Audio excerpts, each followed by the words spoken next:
당장 계약 취소하겠습니다. 서울 강남 한 건설회사 회의실. 아랍 전통복을 입은 중년 남자가 책상을 치며 소리쳤습니다. 하지만 아무도 알아듣지 못했습니다. 통역사는 말을 더듬었고 1,500억 원 규모의 계약이 무너지고 있었습니다. 바로 그때 회의실 문틈으로 지켜보고 있던 남자가 앞으로 나섰습니다. 제가 통역할 수 있습니다. 아랍어를 조금 할 줄 압니다. 남루한 경비복을 입은 60대 남자가 말하자 회의실에 있던 직원들이 키득거리기 시작했습니다. 경비 아저씨가 알아봐요? 진짜요? 나가세요.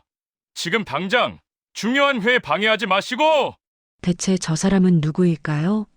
평범해 보이는 사람들의 숨겨진 이야기가 궁금하시다면 구독과 좋아요 버튼을 눌러주세요. 매일 업로드되는 놀라운 사연을 전해드립니다. 그럼 지금부터 사흘 전으로 시간을 되돌려 봅니다. 새벽 4시 알람이 울렸습니다. 강태수는 눈을 비비며 일어났어요. 63의 나이, 온몸이 뻐근했습니다. 좁은 고시원 방에서 경비복으로 갈아입었죠. 거울 속 자신을 보며 한숨이 나왔어요. 주름진 얼굴, 거친 손. 한때는 두바이 건설 현장을 책임지던 사람이었는데 말이죠. 회사 건물에 도착해 순찰을 시작했습니다. 12층짜리 건물 계단을 오르는데 무릎이 욱신거렸어요. 5층쯤 올라가다 주저앉고 말았습니다. 아이고, 무릎을 주무르며 잠시 쉬었어요. 가방에서 파스를 꺼내 붙였습니다. 이제 익숙한 일과였죠. 경비실로 돌아와 의자에 앉았어요. 휴대폰을 켰습니다. 딸 혜진에게서 온 문자가 떠올랐죠. 아빠, 이번 달 생활비 좀 부탁. 월세 내고 나면 남는 게 없어서요.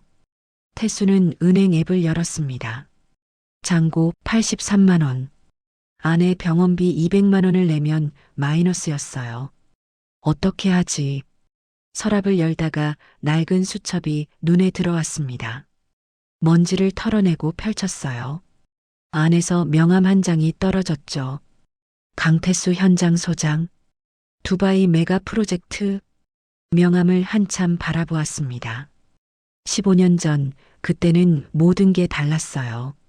월급이 1,000만 원이 넘었고 회사차가 있었습니다. 가족과 함께 넓은 아파트에서 살았죠.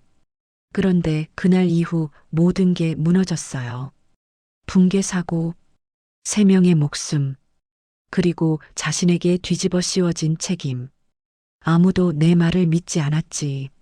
수첩 속에는 아랍어로 빼곡하게 쓴 메모들이 있었습니다. 현장 용어, 안전 규정, 계약 조항들. 20년간 익힌 지식이었죠. 태수는 수첩을 도로 서랍에 넣었어요. 아침 8시 직원들이 출근하기 시작했습니다. 태수는 로비에서 인사했어요. 좋은 아침입니다. 대부분은 고개도 돌리지 않았습니다. 어떤 이는 귀찮다는 표정으로 지나갔죠. 청소 아주머니만 환하게 웃으며 말을 건넸어요. 태수 씨, 오늘도 고생 많으세요. 고맙습니다. 하루가 시작되고 있었습니다. 태수는 경비실 의자에 앉아 CCTV 화면을 멍하니 바라보았어요. 언젠가는 나도. 아니야. 이제 늦었어. 창밖으로 아침 햇살이 비치고 있었습니다.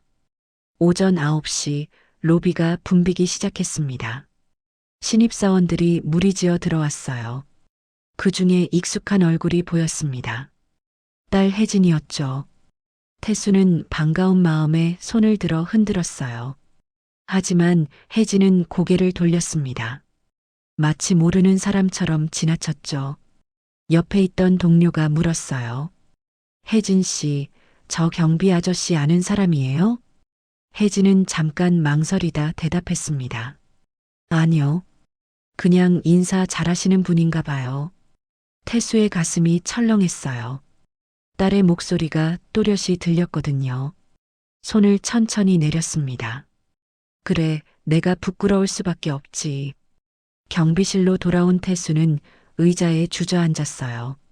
명함을 다시 꺼내 보았습니다. 현장 소장.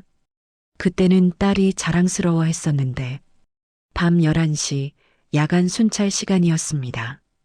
건물을 돌며 불이 꺼졌는지 확인했어요. 그런데 10층 CEO 사무실에서 불빛이 새어나왔습니다. 이상하네. 분명 퇴근하셨는데 문 손잡이를 돌렸어요. 열려 있었습니다. 안으로 들어가자 책상 위에 서류들이 펼쳐져 있었죠.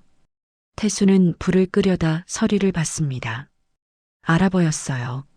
심장이 뛰기 시작했죠. 이건 계약서? 무심코 집어들고 읽기 시작했어요. 오랜만에 보는 알아보였지만 여전히 눈에 익었습니다. 기술 이전 조항. 이건 좀 이상한데? 바로 그때였어요. 갑자기 불이 켜졌습니다. 거기서 뭐 하는 거예요? 직원 2명이 문 앞에 서 있었어요. 태수는 화들짝 놀라 서류를 내려놓았습니다. 아, 불이 켜져 있어서 끄려고. 한 직원이 다가와 서류를 낚아챘어요. 경비원이 CEO 사무실에서 대체 뭘 하는 거죠? 그냥 순찰하다가 불이 보여서요. 다른 직원이 의심스러운 눈으로 물었습니다. 그런데 왜 서류를 보고 있었어요? 혹시 기밀 빼돌리려고 한 거 아니에요? 태수는 당황해서 손을 내저었어요. 아닙니다. 그냥 알아보가 보여서. 알아봐요? 하하, 경비 아저씨가 알아버를 아신다고요? 직원들이 비웃었습니다. 태수의 얼굴이 붉어졌어요. 예전에 중동에서 일을. 그때 복도에서 CEO 박성진이 나타났습니다. 차가운 목소리로 물었죠. 무슨 일입니까? 직원이 급히 설명했어요.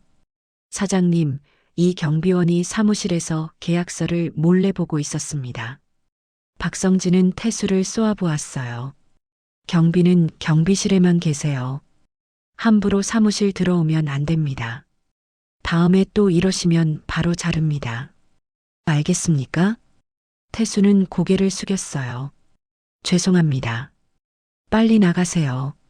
태수는 고개를 숙인 채 사무실을 나왔습니다. 복도를 걸으며 주먹을 꽉 쥐었어요. 손톱이 손바닥을 파고들었죠. 나는 그냥 도우려고 했을 뿐인데. 엘리베이터를 기다리는데 뒤에서 직원들의 웃음소리가 들렸습니다. 경비 아저씨가 알아보래. 완전 웃기네. 태수는 엘리베이터 문이 닫힐 때까지 고개를 들지 못했어요. 경비실로 돌아와 의자에 앉았습니다. 창밖을 바라보며 작게 중얼거렸죠. 내가 뭐라도 되는 줄 알았나. 밤은 깊어가고 있었습니다. 사흘 후 회사 분위기가 심상치 않았습니다. 아침부터 직원들이 분주하게 움직였어요. 로비에는 환영 현수막이 걸렸습니다. UAE 투자단 방문 환영이라고 적혀 있었죠. 태수는 경비실에서 그 광경을 지켜보았어요. 오늘이 그날인가 보구나. 오후 2시 고급 승용차 세대가 건물 앞에 멈췄습니다. 차에서 내린 사람들은 하얀 아랍 전통복을 입고 있었어요. 중년의 남자 셋. 그중 한 명이 유난히 위험 있어 보였습니다. CEO 박성진이 직접 나와 허리를 깊이 숙였죠. 어서 오십시오. 먼 길 오시느라 수고 많으셨습니다. 아랍인 대표가 짧게 악수를 건넸어요. 표정은 무뚝뚝했습니다. 로비를 지나 엘리베이터로 향하는데 태수와 눈이 마주쳤어요. 아랍인은 잠깐 태수를 보더니 고개를 돌렸습니다. 회의실로 들어가는 일행을 보며 직원들이 긴장한 표정으로 속삭였어요. 1,500억이래. 이거 성사되면 회사 완전 대박이야. 근데 저 사람들 표정 좀 봐. 뭔가 기분 안 좋아 보이는데. 태수는 복도 청소를 핑계로 회의실 근처에 머물렀습니다. 회의가 시작되었어요. 통역사 김민석이 중간에 앉아 있었습니다. 20대 후반쯤 되어 보였죠. CEO가 먼저 입을 열었어요. 오늘 이렇게 귀한 시간 내주셔서 감사합니다. 저희 회사의 기술력을 보여드리겠습니다. 김민석이 아랍어로 통역했습니다. 표준 아랍어였어요. 그런데 UAE 투자자 대표가 대답하는 순간 김민석의 얼굴이 굳었습니다. 사투리가 심하게 섞인 아랍어였거든요. 김민석은 이마에 땀을 흘리며 더듬거렸어요. 죄송합니다. 다시 한 번만 천천히 말씀해 주시겠습니까? 투자자는 짜증 섞인 표정으로 다시 말했습니다. 하지만 여전히 같은 사투리였죠. 김민석은 거의 울상이 되어 대답했어요. 저기, 잘 안 들려서요. 혹시 표준? 투자자 3명이 서로 눈빛을 주고받았습니다. 실망한 기색이 역력했어요. 복도에서 청소하던 태수의 귀가 쫑긋 섰어요. 회의실 문틈으로 새어나오는 아랍어가 들렸거든요. 저건 걸프 지역 사투리야. 투자자들이 서로 낮은 목소리로 아랍어로 대화했습니다. 김민석은 알아듣지 못했지만 태수는 또렷이 들렸어요. 이 회사 수준이 겨우 이 정도야? 통역도 제대로 안 되잖아. 기술력도 의심스러운데 의사소통도 안 되면 어떡해. 그냥 계약 취소하고 돌아가자. 시간 낭비야. 태수의 심장이 쿵쿵 뛰기 시작했습니다. 저 사람들, 계약을 깰 생각이구나. 회의실 안은 점점 더 어색해지고 있었어요. CEO는 억지로 미소를 지었지만 식은땀이 흐르고 있었습니다. 투자자 한 명이 시계를 보았어요. 그리고 가방을 무릎 위에 올렸죠. 떠날 준비를 하는 동작이었습니다. 태수는 복도에 서서 망설였어요. 내가 나서야 하나? 하지만 사흘 전에 그렇게 무시당했는데 주먹을 꽉 쥐었습니다. 손바닥에 땀이 흥건했죠. 그래도 이대로 보고만 있을 수는 없어. 태수는 깊게 숨을 들이쉬고 회의실 문을 향해 걸어갔습니다. 손이 문손잡이에 닿았어요. 떨리고 있었습니다. 회의실 안에서는 CEO의 다급한 목소리가 들렸죠. 잠깐만 기다려 주십시오. 다른 통역사를 급히 섭외해 보겠습니다. 하지만 투자자들은 이미 자리에서 일어나고 있었습니다. 태수는 문손잡이를 돌렸어요. 운명의 순간이 다가오고 있었습니다. 문이 열렸습니다. 모든 시선이 태수에게 쏠렸어요. 경비복을 입은 노인이 회의실 안으로 들어온 것이었죠. CEO 박성진이 인상을 찌푸렸습니다. 지금 뭐 하는 겁니까? 여긴 회의 중인데. 태수는 떨리는 목소리로 말했어요. 저기, 제가 통역할 수 있습니다. 아랍어를 조금 할 줄 압니다. 순간 회의실이 조용해졌습니다. 그리고 곧 낮은 웃음소리가 터져나왔죠. 경비 아저씨가 알아봐요? 진짜요? 한 직원이 키득거렸어요. 다른 직원도 거들었습니다. 사흘 전에도 그러시더니 또 그러세요? 아저씨, 여긴 장난칠 때가 아니에요. CEO가 날카롭게 말했습니다. 나가세요. 지금 당장. 중요한 회의 방해하지 마시고. 태수는 한 발짝 더 들어서며 말했어요. 정말입니다. 예전에 중동에서 20년을. 그만하세요. 박성진의 목소리가 높아졌습니다. 경비원이 무슨 아랍어를 압니까? 나가지 않으면 당장 해고시키겠습니다. 바로 그때였어요. 투자자 대표가 천천히 고개를 들어 태수를 바라보았습니다. 눈을 가늘게 뜨더니 얼굴이 굳어졌죠. 그는 아랍어로 한마디 던졌어요. 사투리가 섞인 낮은 목소리였습니다. 당신, 강태수? 태수는 깜짝 놀라 그를 바라보았습니다. 자신도 모르게 아랍어로 대답했죠. 네. 저를 아십니까? 주변 직원들이 수군거렸어요. 저 사람들 뭐라는 거야? 투자자는 자리에서 벌떡 일어났어요. 얼굴이 붉게 달아올랐습니다. 당신이 우리 아버지를 죽인 사람이군. 15년 전 두바이 붕괴 사고. 당신이 현장 소장이었지. 우리 아버지가 그날 돌아가셨어. 태수의 얼굴이 하얗게 질렸어요. 당신은 라시드님? 정말 죄송합니다. 회의실이 술렁거렸어요. 뭐라는 거야? 대체 무슨 일이야? 저 경비원이 알아봐 하는 거 맞아? 통역사한테 왜 안 물어봐? 통역사 김민석이 당황하며 말했습니다. 저도 잘 못 알아듣겠는데요. 사투리가 너무 심해서. 라시드의 목소리가 떨렸습니다. 당신 때문에 우리 가족이 얼마나 고통받았는지 알아?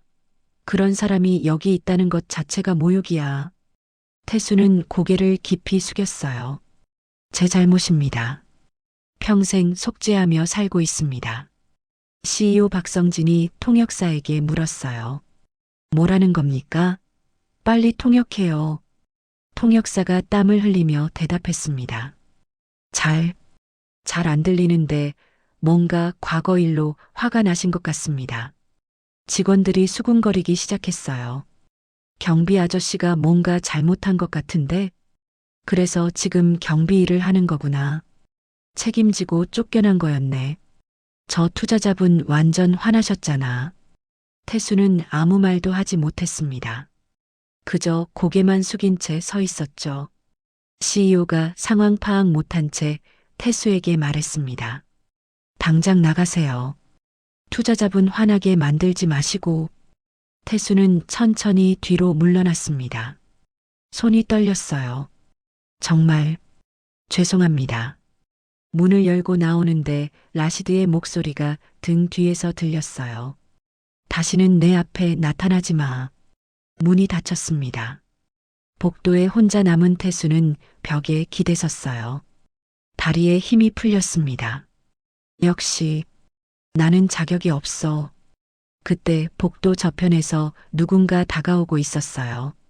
딸 혜진이었습니다. 혜진은 아버지를 발견하고 걸음을 멈췄죠. 눈이 마주쳤어요. 태수는 애써 미소를 지으려 했습니다. 혜진아. 하지만 혜진의 표정은 차갑게 굳어 있었어요. 뒤에서 동료 직원들이 따라오고 있었거든요. 혜진은 고개를 돌렸습니다. 그리고 태수를 지나쳐 걸어갔죠. 마치 모르는 사람처럼. 태수는 그 자리에 멈춰 섰어요. 딸의 뒷모습을 바라보았습니다. 동료 직원이 혜진에게 물었어요. 혜진 씨, 아까 회의실에서 소란 피운 경비원 봤어요? 혜진은 잠깐 머뭇거리다 대답했습니다. 네, 좀 이상한 분이시더라고요. 태수는 그 말을 또렷이 들었어요. 가슴이 무너져 내렸습니다. 나는 누구에게도 필요 없는 사람이구나. 창밖으로 해가 지고 있었습니다. 태수의 그림자만 길게 늘어져 있었죠. 회의실에서는 여전히 혼란이 계속되고 있었어요. 라시드는 화가 풀리지 않은 표정이었고 통역은 여전히 되지 않았습니다. 1,500억 규모의 계약이 무너지고 있었습니다. 그리고 그것을 막을 수 있는 유일한 사람은 복도 밖으로 쫓겨나 있었죠. 30분이 지났습니다. 회의실 안은 여전히 혼란스러웠어요. 김민석은 계속 통역에 실패했고 투자자들의 인내심은 바닥났습니다. 라시드가 가방을 집어들었어요. 시간 낭비는 그만하겠습니다. 계약은 없던 걸로 하죠. CEO 박성진의 얼굴이 하얗게 질렸습니다. 잠깐만 기다려 주십시오. 다른 통역사를 지금 당장. 라시드는 고개를 저었어요. 그리고 동료들에게 알아보러 말했죠. 이런 회사를 믿을 수 없어. 통역도 제대로 안 되는데 기술력이 있겠어? 다른 투자자가 맞장구 쳤습니다. 맞아. 그냥 가자. 다른 회사 알아보는 게 나아. 경비실에 앉아있던 태수는 생각에 잠겼습니다. 회사가 망하겠구나. 직원들도 혜진이도 주먹을 꽉 쥐었습니다. 내가 나서봤자 또 무시당할 텐데. 라시드님은 날 증오하시고. 하지만 가슴속에서 무언가가 꿈틀거렸어요. 그래도 이대로 포기할 수는 없어. 회사를 구해야 해. 태수는 자리에서 일어났습니다. 경비복에 먼지를 털어냈어요. 복도를 걸어가는데 다리가 떨렸습니다. 회의실 문 앞에 섰죠.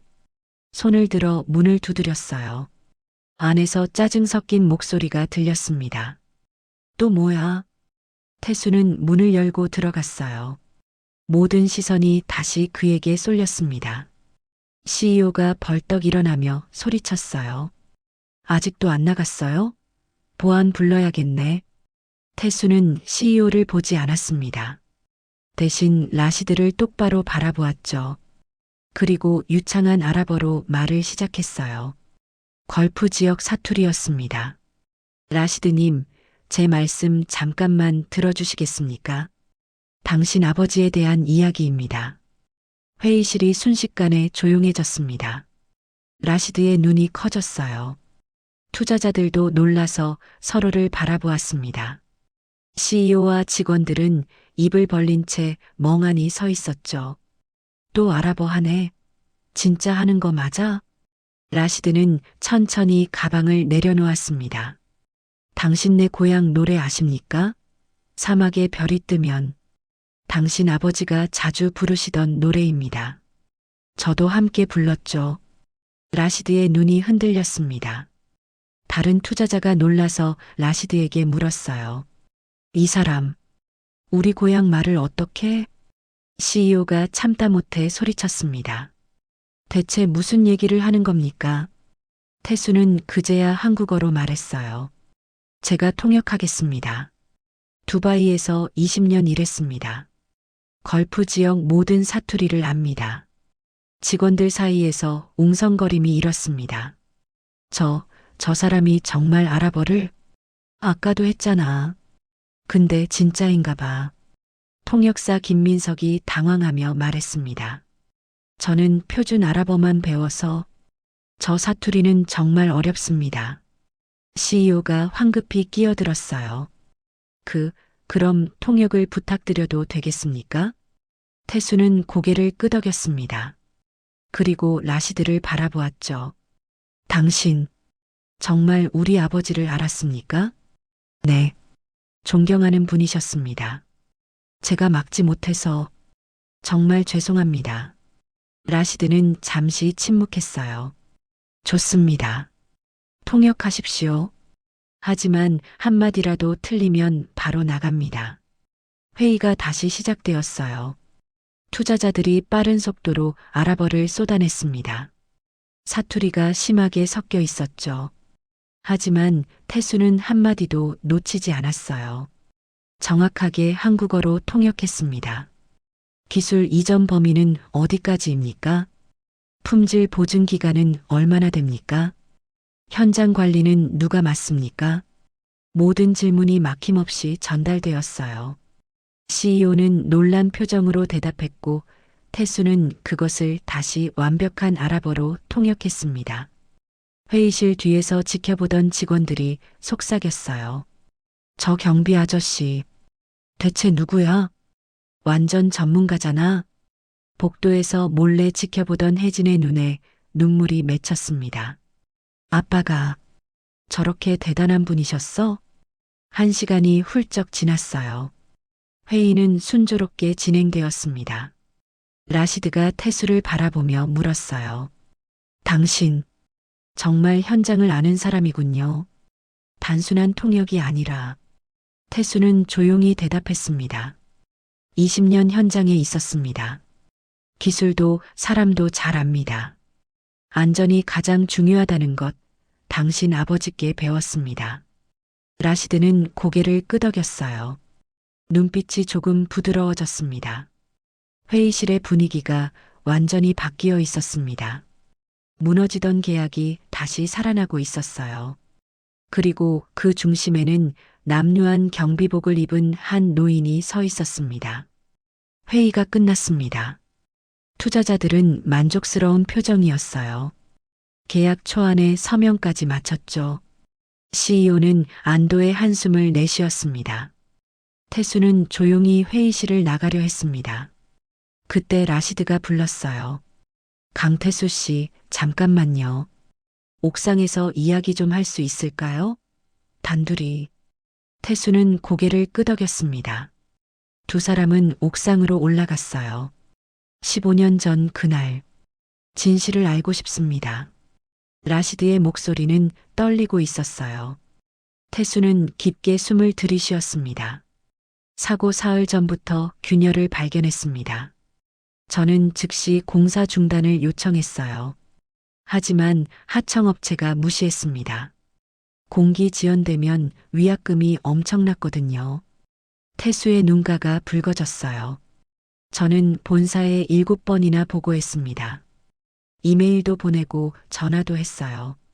하지만 본사는 제 말을 믿지 않았죠.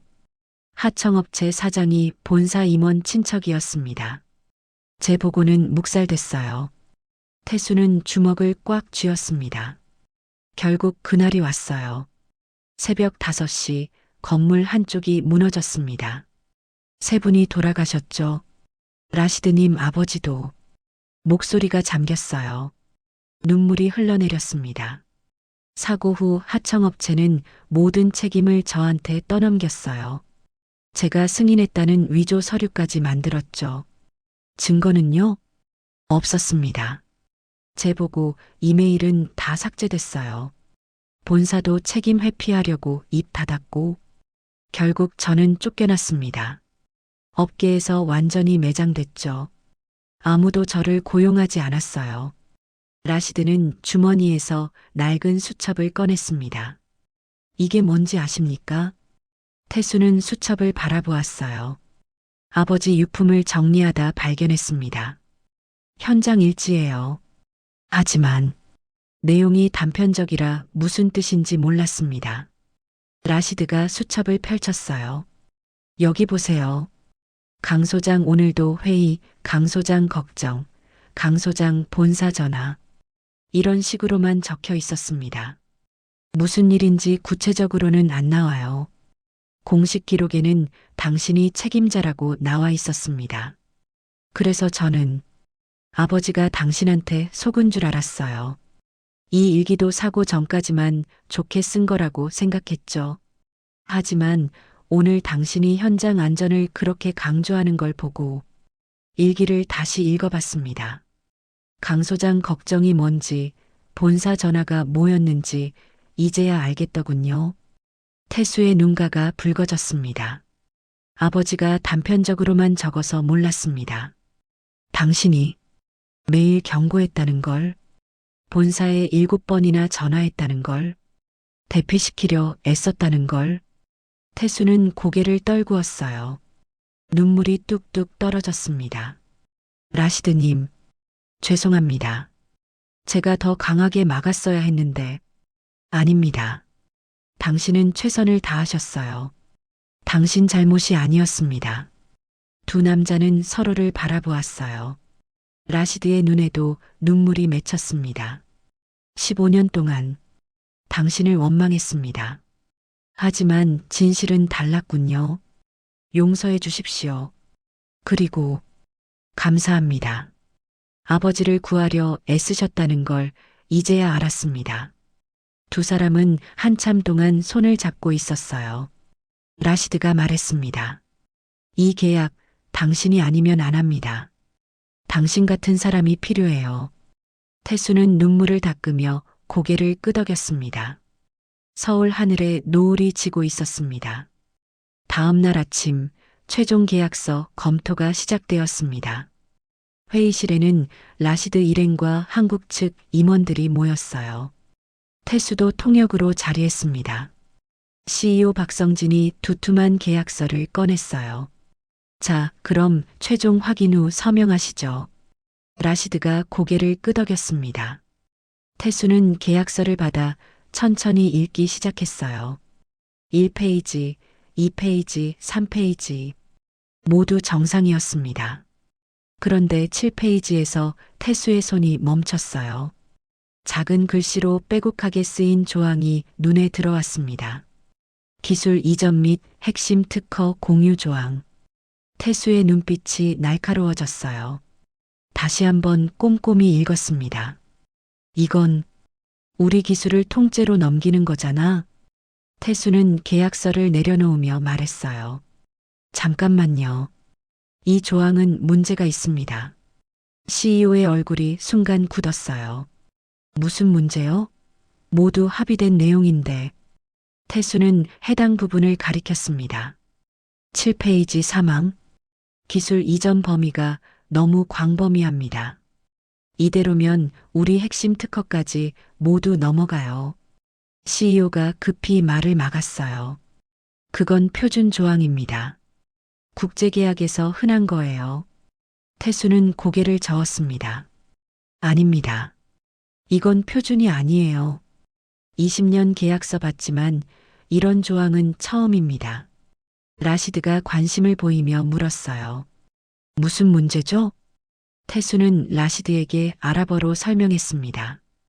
이 조항대로면 당신들이 투자금만 주고 우리 기술을 전부 가져가게 됩니다. 심지어 경쟁사에 팔 수도 있어요. 라시드의 눈이 커졌어요. 뭐라고요? 우리는 그런 조항 요청한 적 없는데요. 태수가 CEO를 바라보았습니다. 사장님, 원본 이메일 확인해 봐야겠습니다. CEO는 얼굴이 하얗게 질렸어요. 그럴 필요 없습니다. 제가 확인했으니까. 한 직원이 노트북을 들고 왔어요. 사장님, UAE 측에서 보낸 원본 이메일입니다. 이메일을 열어보니 기술 이전 조항은 없었어요. 투자와 수익 배분만 명시되어 있었죠. 라시드가 화난 목소리로 물었습니다. 이게 대체 어떻게 된 겁니까? 직원 한 명이 급히 말했어요. 사장님, 컴퓨터에서 이상한 파일이 발견됐습니다. 뭐? CEO가 황급히 일어섰지만 이미 늦었어요. 직원이 화면을 돌렸습니다. 이메일 내용이 보였죠. 경쟁사 대표가 보낸 메일이었습니다. 내용을 읽는 순간 회의실이 얼어붙었어요. 계획대로 계약서에 조항 삽입 확인했습니다. 핵심 기술 유출되고 귀사가치 하락하면 예정대로 우리가 인수하겠습니다. 성공 시 당신 몫으로 300억 지급하겠습니다. UAE 사인 받으면 바로 연락 주십시오. 라시드가 벌떡 일어났습니다. 이게 무슨 짓입니까? CEO는 땀을 뻘뻘 흘렸어요. 이건 오해입니다. 제가 설명을. 태수가 조용히 물었습니다. 사장님, 회사를 팔아넘기려 하신 겁니까? CEO가 소리쳤어요. 뭐가 문제야? 어차피 이 회사 망할 거였어. 기술이라도 팔아서 돈 건지는 게 낫잖아. 회의실이 술렁거렸습니다. 직원들이 믿을 수 없다는 표정으로 수군거렸죠. 사장님이 배신을. 우리 다 망할 뻔했네. 태수는 차분하게 말했습니다. 사장님, 그래서 제가 계약서 볼 때 막으셨군요. 사흘 전 사무실에서도. CEO는 대답하지 못했어요. 보안팀장이 회의실로 들어왔습니다. 박성진 대표님, 이사회 결정에 따라 직위 해제됩니다. 조사 받으실 때까지 건물 밖으로 나가실 수 없습니다. 보안 요원 2명이 CEO 양옆에 섰어요. 박성진은 주저앉으며 중얼거렸습니다. 다 끝났어. 태수는 창밖을 바라보았어요. 이제야 제대로 된 일을 한 것 같네. 가슴속에 무언가 따뜻한 것이 차올랐습니다. 일주일 후 임시 이사회가 열렸습니다. 태수는 경비복이 아닌 정장을 입고 회의실에 들어갔어요. 어색했지만 반듯하게 차려입었죠. 이사진이 박수로 맞이했습니다. 신임 대표이사가 일어나 말했어요. 강태수 씨, 1,500억 계약도 기술 유출 막은 것도 모두 당신 덕분입니다. 태수는 고개를 숙였습니다. 이사회 결정에 따라 강태수님을 중동사업부 고문으로 임명합니다. 서류를 건네받았어요. 임명장이었습니다. 회의실 밖에서 직원들이 기립박수를 쳤어요. 우레와 같은 박수 소리가 복도를 채웠죠. 태수의 눈가가 뜨거워졌습니다. 혜진은 뒤에서 눈물을 닦으며 박수를 쳤어요. 옆 동료가 물었습니다. 혜진 씨, 우는 거예요? 혜진은 고개를 끄덕였습니다. 저분이 제 아빠예요. 동료가 놀라서 물었어요. 정말요? 와, 자랑스러우시겠다. 혜진은 눈물을 흘리며 웃었습니다. 네, 정말 자랑스러워요. 회의 후 복도에서 부녀가 마주쳤어요. 혜진은 달려가 아버지를 껴안았습니다. 아빠, 정말 미안해요. 아빠를 부끄러워했어요. 동료들한테 모르는 척했어요. 태수는 딸의 머리를 쓰다듬었어요. 괜찮다.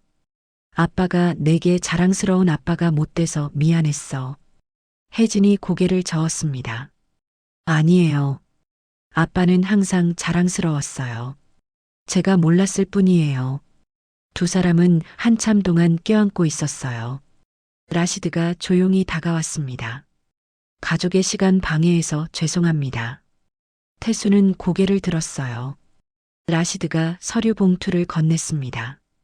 두바이 신규 프로젝트 제안서입니다. 우리와 함께 아버지의 꿈을 이어주시겠습니까? 태수는 봉투를 받아들었어요. 영광입니다. 라시드가 미소 지었습니다. 아버지가 당신을 믿으셨던 것처럼 저도 믿습니다.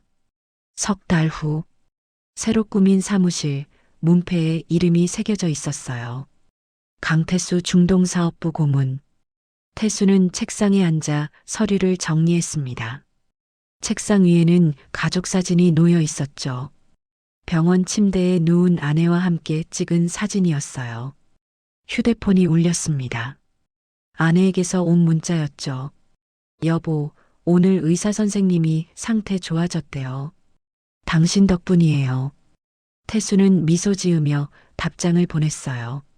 나도 당신 덕분이야. 조금만 더 힘내자. 창밖을 바라보니 경비실이 보였습니다. 새로운 경비원이 로비를 청소하고 있었어요. 태수는 아래로 내려갔습니다. 경비원에게 다가가 인사했죠. 고생 많으십니다. 힘내세요. 경비원은 놀라며 고개를 숙였어요. 아, 감사합니다, 고문님. 태수는 따뜻하게 웃었습니다. 저도 석 달 전까지 여기서 일했어요. 힘들면 언제든 찾아오세요. 경비원의 얼굴이 밝아졌어요. 정말요? 용기가 나네요. 태수는 그의 어깨를 두드렸습니다. 누구든 다시 시작할 수 있습니다. 나이도 직업도 중요하지 않아요. 포기하지 않는 마음이 중요하죠. 경비실을 나온 태수는 하늘을 올려다보았어요. 구름 사이로 햇살이 쏟아지고 있었습니다. 경비복에서 정장으로, 무시에서 존경으로, 절망에서 희망으로, 태수의 인생 2막이 끝나고 3막이 시작되고 있었습니다. 그리고 그 시작은 결코 늦지 않았습니다.